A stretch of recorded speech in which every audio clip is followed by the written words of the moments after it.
നമസ്കാരം. CPM നേതാവ് S Jayamohan പുനലൂരിലെ super MLA. നാട്ടുവാർത്തയുടെ ഇൻസൈറ്റിലേക്ക് സ്വാഗതം.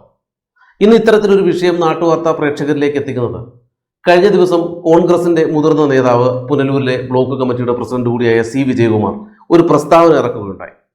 ആ പ്രസ്താവനയിൽ പറയുന്നത് CPI നേതാക്കൾ പുനലൂർ MLA ആയ C. അജയപ്രസാദിനെ അംഗീകരിക്കാതെ CPM നേതാവായ എസ് ജയമോഹൻ അവസരമായിരുന്നു അദ്ദേഹത്തിന്റെ പ്രസ്താവന.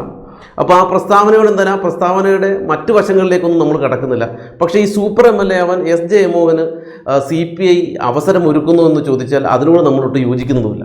പക്ഷേ അവർ UDFകാർ അല്ലെങ്കിൽ കോൺഗ്രസ്സുകാർ പറയാതെ പറയുന്നതും പറഞ്ഞു വെക്കുന്നതുമായ ചില കാര്യങ്ങളുണ്ട്. അതിലേറ്റവും പ്രധാനം CPIയിലെ വിഭാഗീയതയാണ്. അത് വളരെ ശരിയാണ്. CPIയിൽ കഴിഞ്ഞ കുറച്ച് നാളുകളായി ഉടലെടുത്തിരിക്കുന്ന വിഭാഗീയത അങ്ങ് കൊല്ലം മുതൽ, നമ്മൾ കൊല്ലം ജില്ലയിലെ കാര്യമാണ് പറയുന്നത്, അങ്ങ് കൊല്ലം മുതൽ ഇങ്ങ് കിഴക്കേറ്റം കുളത്തൂപ്പുഴ വരെ വളരെ നിഴലിച്ച് നിൽക്കുകയാണ്, വളരെ മൂർച്ഛിച്ച് നിൽക്കുന്ന ഒരു സാഹചര്യം തന്നെയാണ് ഇപ്പോൾ ഉള്ളത്. അത് ഏത് തരത്തിലാണെന്നുള്ളത് വരും ദിവസങ്ങളിൽ ഒരുപക്ഷെ ഒരു വലിയ പൊട്ടിത്തെറിയൊക്കെ അയക്കാനും ഉള്ള സാധ്യതയുണ്ട്. കാരണം നേതാക്കൾ തമ്മിലുള്ള സംസാരങ്ങളും ചർച്ചകളും അങ്ങനെയൊക്കെയാണ്. പിന്നെ കമ്മ്യൂണിസ്റ്റ് പാർട്ടി ആയതുകൊണ്ട് ഇതൊന്നും പുറത്തറിയുന്നില്ലെന്ന് മാത്രമേ ഉള്ളൂ. അതിൽ ഏറ്റവും പ്രധാനമാണ് C. അജയപ്രസാദ് MLA അംഗീകരിക്കുന്നോ ഇല്ലയോ എന്നുള്ളത്.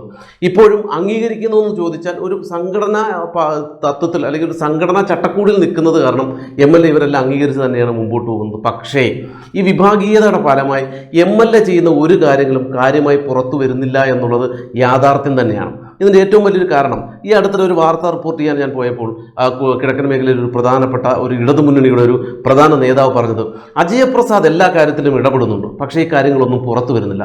അതെന്താണെന്ന് വെച്ചപ്പോൾ അദ്ദേഹം മാധ്യമങ്ങളെ പഴിക്കാനാണ് ശ്രമിച്ചെങ്കിലും അത്യാവശ്യം അദ്ദേഹത്തിൻ്റെ ഗ്രൂപ്പിലൂടെ അല്ലെങ്കിൽ അദ്ദേഹം അറിയിക്കുന്ന വാർത്തകളെല്ലാം മാധ്യമങ്ങളിലൂടെ കൃത്യമായി അതിൻ്റെ പ്രാധാന്യം അനുസരിച്ച് പുറത്തു വരുന്നുണ്ട്.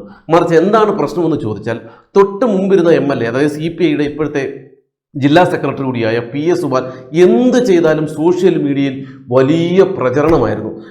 സുബാൽ ഇടത്തോട്ട് തിരിഞ്ഞാൽ വാർത്ത, വലത്തോട്ട് തിരിഞ്ഞാൽ വാർത്ത, എന്ത് ചെയ്താലും അദ്ദേഹത്തിൻ്റെ ഒരു പോസ്റ്റർ പ്രചരണം, എല്ലാ പോസ്റ്ററുകളും അല്ലെങ്കിൽ എല്ലാം വാർത്തയാകുന്ന ഒരു കാലഘട്ടമുണ്ടായിരുന്നു. ഇതിൻ്റെ കാരണം എന്ന് പറയുന്നത് CPIയിലെ തന്നെ യുവജന സംഘടനകളും അല്ലെങ്കിൽ വിദ്യാർത്ഥി സംഘടനകളുടെയും ഒരു വിഭാഗം PS സുബാലിന് വേണ്ടി നന്നായി PR വർക്ക് ചെയ്തു എന്നുള്ളതാണ്.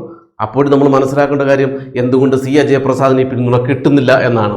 അവിടെയാണ് ഈ വിഭാഗീയതയുടെ പ്രധാനപ്പെട്ട ഒരു ഭാഗം ഞാൻ നേരത്തെ സൂചിപ്പിച്ച പോലെ നിഴലിച്ച് നിൽക്കുന്നത്. നല്ലൊരു വിഭാഗം ഇപ്പോഴും അജയപ്രസാദുമായി ബന്ധപ്പെട്ട ഒരു കാര്യങ്ങളും സോഷ്യൽ മീഡിയ വഴി ഷെയർ ചെയ്യുകയോ പ്രചരിപ്പിക്കുകയോ ഒന്നും ചെയ്യുന്നില്ല എന്ന് മാത്രമല്ല, അവർ മൗനമായിട്ട് അങ്ങ് നിൽക്കുവാണ്. കാരണം അവരെന്തോ ചെയ്തോട്ടെ, ഞങ്ങളെ ഇതൊന്നും ബാധിക്കുന്ന വിഷയമല്ല അല്ലെങ്കിൽ പാർട്ടി ഇതൊന്നും ബാധിക്കുന്ന വിഷയമല്ല എന്നുള്ളൊരു ധാരണയിലാണ് ഇവർ നിൽക്കുന്നത്. പക്ഷേ ഒരു കാര്യം നിങ്ങൾ മനസ്സിലാക്കണം, പൊതുജനം ഇതെല്ലാം കാണുന്നുണ്ട് അല്ലെങ്കിൽ ഈ സമൂഹം ഇതെല്ലാം കാണുന്നുണ്ടെന്ന കാര്യം ഈ വിഭാഗീയതയ്ക്ക് നേതൃത്വം നൽകുന്ന നേതാക്കൾ മനസ്സിലാക്കണം. ഇപ്പോൾ കോൺഗ്രസിനെ പഴിച്ചതുകൊണ്ടോ അല്ലെങ്കിൽ കോൺഗ്രസ് പറയുന്നത് തെറ്റാണെന്ന് പറഞ്ഞുകൊണ്ടോ ഒന്നും ഒരു കാര്യമില്ല. കാരണം ഇത് പറയാൻ കാര്യം CPI നേതാക്കൾ അല്ലെങ്കിൽ ഇടതുമുന്നണി നേതാക്കൾ തന്നെ ഇന്ന് മാധ്യമങ്ങൾക്കൊക്കെ ഒരു പ്രസ്താവന കൊടുത്തിട്ടുണ്ട്. കോൺഗ്രസിൻ്റെ ആരോപണം അടിസ്ഥാനരഹിതമാണ്, അവർ MLA അംഗീകരിക്കുന്നു എന്നുള്ളത് വെറുതെയാണ്. ഇക്കാര്യം വലിയൊരു വിഭാഗം AIYFലെയും AISFലെയും വലിയൊരു വിഭാഗം ഇപ്പോഴും C. അജയപ്രസാദ് MLAയുടെ സ്ഥാനാർത്ഥിത്വം, ഒപ്പം തന്നെ അദ്ദേഹം ജയിച്ചു വന്ന MLA ആയെങ്കിലും അംഗീകരിക്കാൻ ഇപ്പോഴും ഇവരെ കൊണ്ട് കഴിഞ്ഞില്ല എന്നുള്ളത് പച്ചയായ യാഥാർത്ഥ്യമാണ്. ഇവരെത്ര നിഷേധിച്ചാലും അത് നിങ്ങൾക്ക് തന്നെ നോക്കാം. സോഷ്യൽ മീഡിയ പേജുകൾ അടുത്തിടെ PS സുബാലിന് അനുകൂലമായി പോസ്റ്ററുകൾ പലരും ഇടുന്നുണ്ടെങ്കിൽ പോലും സ്ഥലം MLA ആയ C. അജയപ്രസാദിൻ്റെ കാര്യമായ ഒരു പോസ്റ്ററുകളോ അല്ലെങ്കിൽ ഒരു വാർത്തകളോ ഇവരാരും ഷെയർ ചെയ്യുന്നില്ല. അതേസമയം തന്നെ അജയപ്രസാദിൻ്റെ ഇടപെടൽ, കാരണം ഈ അജയപ്രസാദ് ഒട്ടും സംഘടനാ പാഠവുമില്ലാത്ത ഒരാളോ കഴിവില്ലാത്ത ഒരാളല്ല. തൊഴിലാളി മേഖലയിൽ പതിറ്റാണ്ടുകളോളം പ്രവർത്തിച്ച് കമ്മ്യൂണിസ്റ്റ് പാർട്ടിയുടെ കിഴക്കൻ മലയോര മേഖലയിലെ സ്ഥിരപരിചിതനാണ് C. അജയപ്രസാദ് എന്ന് പറയുന്നത്. അപ്പോൾ സ്വാഭാവികമായിട്ടും അദ്ദേഹത്തിൻ്റെ കഴിവില്ലാഞ്ഞിട്ടല്ല, എല്ലാ കാര്യങ്ങളിലും മികച്ച ഇടപെടൽ, ഇപ്പോൾ തുടക്കക്കാരനായതുകൊണ്ടാണോ എന്ന് നമുക്ക് കരുതല, പക്ഷേ അദ്ദേഹത്തിൻ്റെ കഴിവനുസരിച്ച് എല്ലാ മേഖലയിലും കൃത്യമായ ഇടപെടൽ അജയപ്രസാദ് നടത്തുന്നുണ്ട്. പക്ഷേ ഇടതുമുന്നണിയിലെ അല്ലെങ്കിൽ പ്രത്യേകിച്ച് CPIയിലെ ഒരു വിഭാഗം ഒഴിച്ച് ബാക്കി എല്ലാവരും C. അജയപ്രസാദ് MLA അംഗീകരിക്കുന്നുണ്ട്.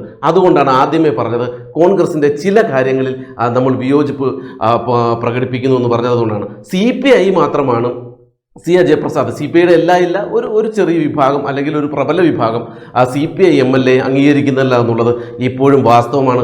ഒരു കാര്യം ഉറപ്പിച്ച് പറയാം, ഈ PR വർക്കുകൾ കൂടി വന്നതും അല്ലെങ്കിൽ ഇടപെടലുകൾ മറ്റുള്ളവരിലേക്ക് എത്താത്തതും ഒക്കെയാണ് ഇടതുമുന്നണി സർക്കാരിന് ഈ ഭരണം നഷ്ടമാകാനുള്ള ഏറ്റവും വലിയ കാരണം. കാരണം പലപ്പോഴും നേതാക്കളുടെ ഭാഗത്തു നിന്നുണ്ടെന്ന ഇടപെടലൊക്കെ വലിയ വിമർശനങ്ങൾക്കൊക്കെ കാരണം കൊണ്ടെത്തിച്ചു. അതുപോലെയാണ് ഇപ്പോൾ CPIയുടെ ഈ ഭാഗത്തെ പോക്കെന്നുള്ള കാര്യത്തിൽ യാതൊരുവിധ സംശയവും വേണ്ട.